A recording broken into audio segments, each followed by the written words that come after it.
اور آپ ان لوگوں سے دو شخصوں کا حال بیان کیجئے، ان دو شخصوں میں سے ایک کو ہم نے دو باغ انگور کے دے رکھے تھے، اور ان دونوں باغوں کے کھجور درختوں سے احاطہ بنا رکھا تھا، اور ان دونوں کے درمیان کھیتی بھی لگا رکھی تھی، اور دونوں باغ اپنا پورا پھل دیتے تھے، اور کسی کے پھل میں ذرا بھی کمی نہ رہتی تھی، اور ان دونوں درمیان میں نہریں چلا رکھی تھی، اور اس شخص کے پاس اور بھی تعامل کا سامان تھا، سو ایک بار اپنے وہ دوسرے ملاقاتی سے ادھر ادھر کی باتیں کرتے کرتے کہنے لگا کہ میں تجھ سے مال میں زیادہ ہوں۔ دو شخصوں کے بارے میں یہاں پر اللہ تعالیٰ ایک مثال دیتے ہیں، اس کو غریب بنا دیا، اس کو امیر بنا دیا،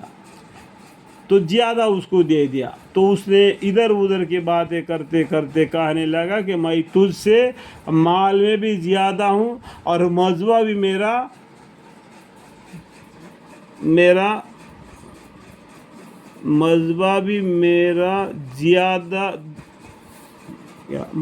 مجمع بھی میرا زبردست ہے، اس طریقے سے کہا دیا، اور وہ اپنے اوپر جرم کفر قائم کرتا ہوا اپنے باغ میں پہنچا، اس طریقے سے باتیں کرتے، اور کہنے لگا، اور آگے اور بھی کہنے لگا، میرا خیال نہیں ہے کہ یہ باغ میری حیات میں کبھی بھی برباد ہو، اس طریقے سے بات بھی کہا دیا وہ دوسرے ملاقاتی سے، اور قیامت کو نہیں خیال کرتا کہ آوے گی، یہ بھی بات کتنا باتیں الگ الگ کرتے آ گیا، اور اگر میں اپنے رب کے پاس پہنچایا گیا تو ضرور اس باغ سے بہت زیادہ اچھا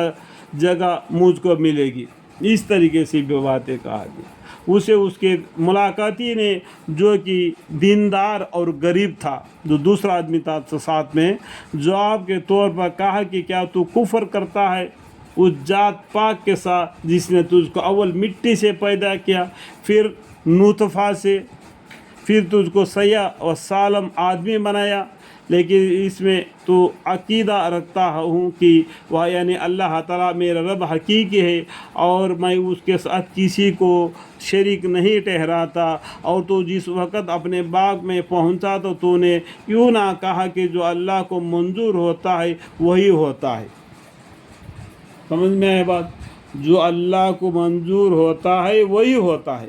یہ اپنے دل سے جو باتیں کہا، جو اوپر میں جو پڑھ کر ابھی سنایا، تو اس جگہ پر یہ ملاقاتی جو غریب دیندار تھا اس طریقے سے کہا، اور تو جس وقت اپنے باغ میں پہنچا تو نے یوں نہ کہا کہ جو اللہ کو منظور ہوتا ہے وہی ہوتا ہے، اور بدون خدا کے مدد کے کسی میں کوئی قوت نہیں۔ الحمدللہ، اگر تو مجھ کو مال اور اولاد میں کمتر دیکھتا ہے تو مجھ کو وہ وقت نزدیک معلوم ہوتا ہے کہ میرا رب مجھ کو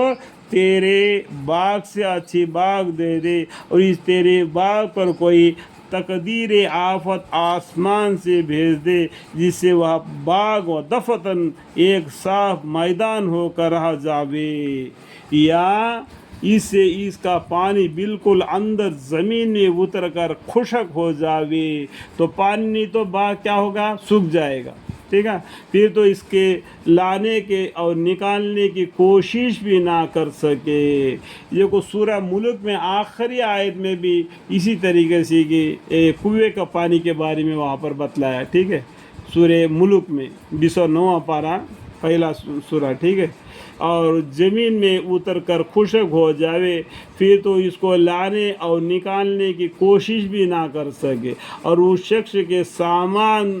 تعامل کا آفت نے آ گھیرا، پھر اس نے جو کچھ اس باغ پر خرچہ کیا تھا اس پر ہاتھ ملتا رہ گیا، اور وہ باغ اپنی ٹیٹیوں پر گرا ہوا پڑا تھا، اور کہنے لگا کہ کیا خوب ہوتا کہ میں اپنے رب کے ساتھ کسی کو شریک نہ ٹھہرا تھا، اتنا الٹے سلٹے باتیں نہ کرتا تھا کر کے افسوس کرنے لگا، جبکہ اس باغ کو پر ایسا کہ جو دیکھو اللہ کے طرف سے کوئی مچھرہ بھی زیادہ آ جائیں گے نا، پورا کھیت کو ایک رات میں بدل دیں گے،